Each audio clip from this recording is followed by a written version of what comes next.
And she likes a crack? Oh, I don't know. Some cracks are very appealing.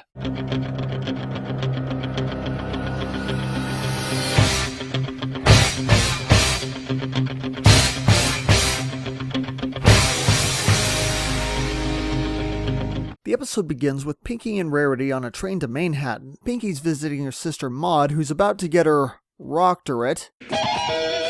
Though apparently she goes on trips with each of her sisters every year to different locations. That seems like it might get old pretty quickly since there are only 10 different cities in Equestria that we know about. Meanwhile, Rarity's here to scout out locations for yet another store since the Canterlot Carousel has been doing so well. Damn, she must be loaded by now. Anyway, it turns out that Pinky needs Rarity's help keeping Maud busy while she goes to buy a gift. The perfect gift. A rock pouch for Boulder. I must go do nice things!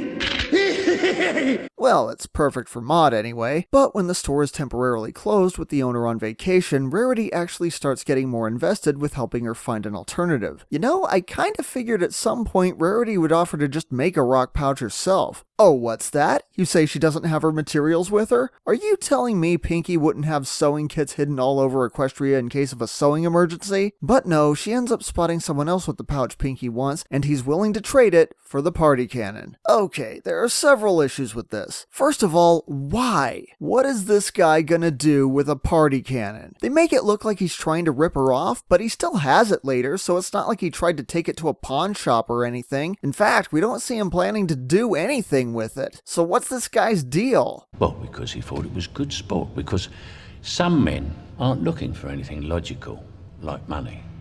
They can't be bought, bullied, reasoned, or negotiated with.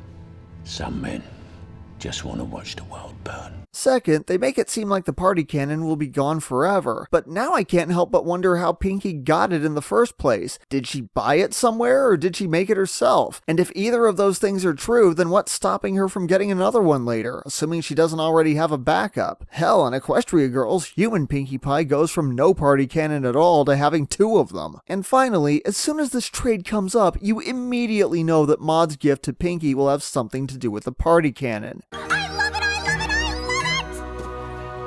What is it? It's little pieces of cupcake-scented paper.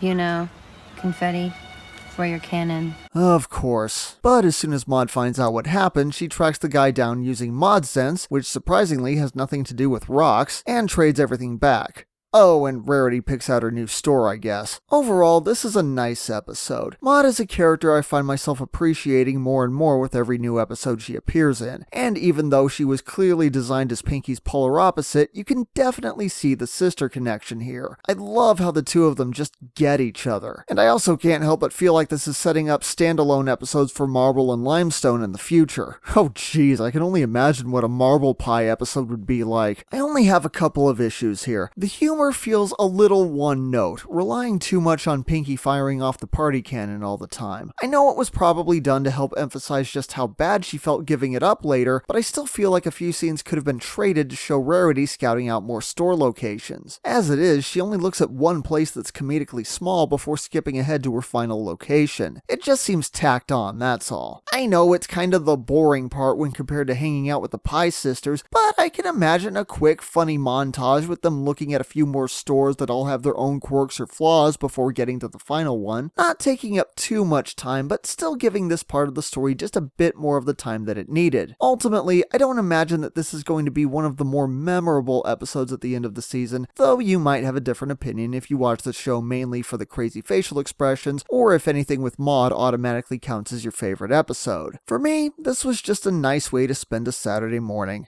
The gift of the Maud Pie gets a 6 out of 10.